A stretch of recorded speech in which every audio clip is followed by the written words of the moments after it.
Hello YouTube and welcome back into another Dare to Game video. Today we are talking about Valheim, the open world Viking themed survival crafting game that has taken Steam by storm over this last month. If you haven't played it yet, you are missing out, and it is a lot of fun, and so far my only recommendation for 2021. So today we are going to be breaking down the most important tips I have for new players or for new playthroughs. And having played the game for nearly 100 hours, these are the ones I definitely recommend. So let's just dive on in and get to them tips. Number 1, utilize destroyed buildings. So my first tip is the one that I probably tell people most often, which is of course, utilize destroyed buildings, that you will find scattered all over the map, especially early on. During your wanders, you will find cabins, small houses, long houses, and even stone towers that you can easily fix up and make into your own home. These have the advantage of speeding up your shelter building effort, and oftentimes are built on land that is already nice and flat. So if you want to turn it into a larger base, you can do so without a ton of terraforming. In the case of the stone buildings you can find, sometimes almost castles, they will give you a home base well beyond what you can build from scratch for much of the game, especially considering you need iron tools before stone cutting becomes possible. Also, if you haven't played the game before, or very much yet, these buildings may give you an inspiration for how to actually build in this game. You can also add on to them, making them ridiculous in scale or appearance, but the starting boost will put you well ahead either way. And, your base aside, I recommend that whenever you come across these buildings, you pay attention for a few things. The first thing being that inside you may find a chest with valuable loot, or you might even find beehives, which can be broken open, and if you get lucky, you might pick up a queen bee, with which you can craft your own beehives back at home. Also, if you stumble across a broken down village or castle and it has a strategic location,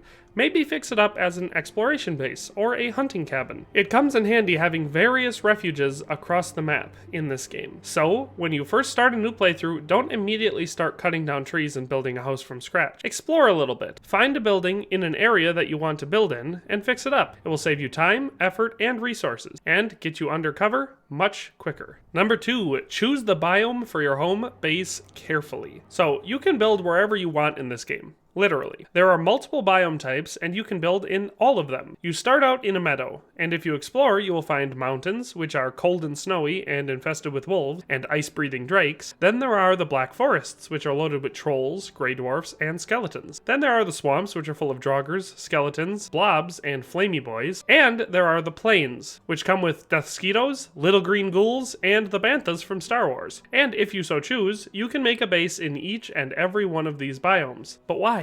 Why would you do any of that? My tip here is to build your home base well within a meadow biome. It is by far the safest and will result in you not needing to defend it from relentless waves of attacks and constantly having to repair it. In the meadow biome, you have deer, boars, and the occasional greylings or necks, so you can't really get much safer than that. Plus, at a decently early time in the game, you unlock the ability to build portals, which can teleport you to any point on the map as long as you have one built there with the same tag set for it. So, you should have one home base in a nice safe meadow, and that's where you keep all your stuff and your important crafting abilities, special tables, all that sort of stuff. And then you should build outposts in other biomes so you can get to them for travel or resource gathering as needed. This is the safest way to go, and it will save you a lot of headaches from bad smells emanating from the swamp. Number 3. Actually build defensive fortifications. In this game, you can be attacked at your house at any time. Even if you built in a meadow, if you are too close to the Black Forest, you might get followed and attacked by a troll or a pack of grey dwarfs. This means that you can't depend on the thin wooden walls of your house to keep you safe at night. That is why you have to build defensively. In Valheim, this is actually very simple. The first real defensive fortification that you will be able to build are palisade walls. As soon as you build your crafting table, you will be able to make palisade walls and quickly erect a defensive ring around your base or settlement. These are not indestructible, however, and so it must be thought out carefully. For one thing, they should not be right next to your house or where you will be working. The aggression system in this game is proximity based, so if your bed is right next to the exterior wall of your settlement, the monsters will still sense your presence and will still be aggressive. However, if the palisade wall is, say, 50 meters away from where you will be living or working, the monsters are way more likely to just pass you by, or even to lose interest without feeling the need to break down your wall. The next fortification you can build unlocks a little later, typically, but it doesn't need to. For this one, you need core core wood. Core wood can be obtained from chopping down oak or pine trees, and while oak trees require at least a bronze axe to chop down, pine trees do not. So all you have to do for these is to take your flint axe into the Black Forest, find some nice, skinny pine trees,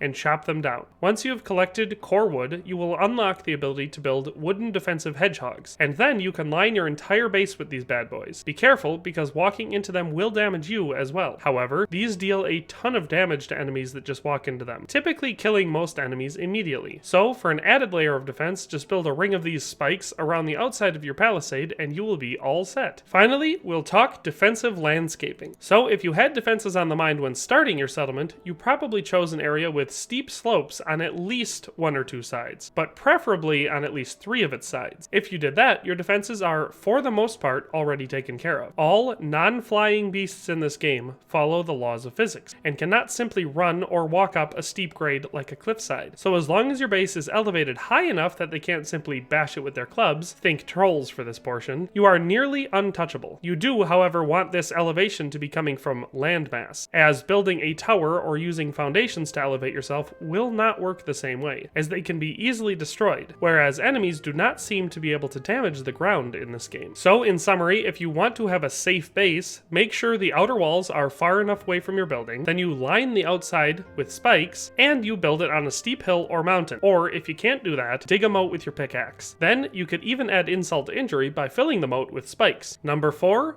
do the first 2 boss fights as soon as you are able. Now, typically I tell people not to rush a game like this, as the enjoyment comes from the journey and not the destination. And that is still true for the most part in Valheim. However, not for the first 2 bosses. I recommend defeating the first 2 bosses as soon as you can, because it will help you progress in the game technologically. So, the first boss you can fight is a big scary electric deer. However, it's actually not something you need to be that frightened of. When you spawn into the world, you will be relatively close to the altar where this boss can be summoned. You will need 3 deer trophies to do so, but this is very easy, as hunting deer will play a significant portion of what you are doing early on in this game. As far as strategies for fighting it goes, I typically recommend making leather armor and having a flint melee weapon of some sort, either an axe or a spear. However, the most important thing is to have a shield, as this enemy is easily blocked. So, put your armor on, eat some food to get your hit points as high as possible, equip a shield and your melee weapon of choice, then go place your deer trophies on the altar and kill the beast. Like I said, just remember to use your shield to block his attacks. Once he is dead, you will get a trophy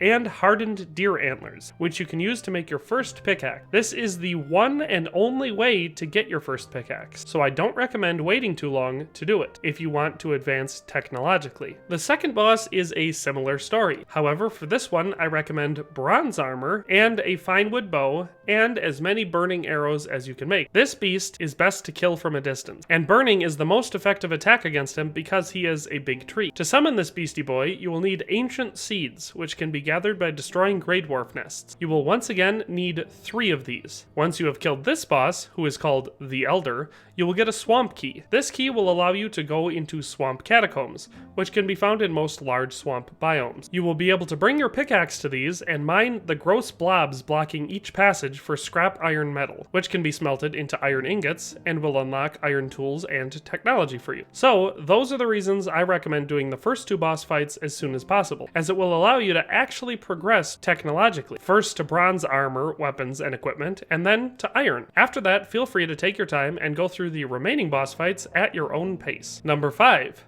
Tame pigs and farm them. So this is something that I like to recommend, as it makes life in the game easier and more sustainable. Tame some boars and start yourself a pig farm. Step 1 for this is going to be building a pen. I recommend building a pen using the pen fence that you unlock when you build your crafting table. I recommend making it round and not too big. You want it to be about big enough to house at least a dozen boars, but small enough so that they're close enough together that if you want to manipulate them in some way, you can. Then you need to go out into the wild, find a few boars, go close enough to them that they become aggressive, and then lead them home and trap them in the pen. This may take some time, but be patient, and it will work. Then, once you have them trapped inside, Feed them generous amounts of mushrooms, berries, and dandelions by throwing them into the pen. The more the boars eat, the more they will like you, and will become domesticated. This is one of the many reasons why you want the pen to be nice and small, so that they're close to the food at all times. It makes domesticating them much quicker. This will typically take 1 to 3 in-game days. Once they are tame, they will begin to breed with each other, and the new ones that are born will be tame,